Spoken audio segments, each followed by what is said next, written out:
এই অসভ্য মহিলা, এই বেয়াদব মহিলা কখনোই আসলে ঠিক হবে না, মানুষ হবে না, মানুষের জাত না এই মহিলা।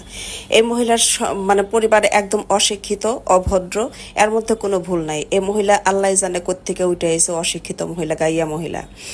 আসসালামু আলাইকুম, আমি জান্নাতুল ফেরদৌস ওরফে জান্নাত।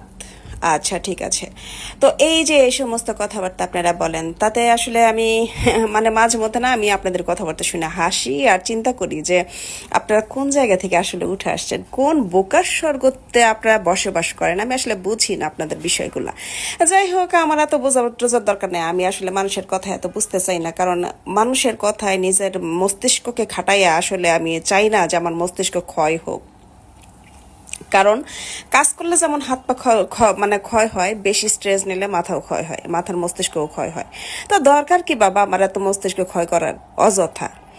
একটা মানে আছে না, মানসম্মত কাজে যদি মানে মস্তিষ্ক ক্ষয় করি, তাইলে মনে করেন যে কোনো সমস্যা নাই। কিন্তু আকাম কুকাম করার লেগে কি লেগে আমার মনে করেন যে আপনাদের কমেন্টের চিন্তা ভাবনা কইরা কি লেগে আমি মনে করেন যে আমার মস্তিষ্ক ক্ষয় করব, কোনো দরকার নাই। তো যাই হোক, আমি আমার শাড়ি নিয়ে আসছি। তো শাড়ির বিবরণ দেই। এখন আবার ওই যে পিছন বেলা একটু দেখা গেছে কি জানি, এখন অনেকে এসে কইব আফা পিছনে কালা কালা কালা কালা কি দেখা যায়। আরে কালা কালা আবার কি দেখা যায়? ফিতা দেখা যায়, ওই যে নিচে এক পড়ছি না। এই মেয়ে, তোমার বাড়ি কোথায়? আমি বাংলা জানি না, ইংলিশে বলেন। How are you?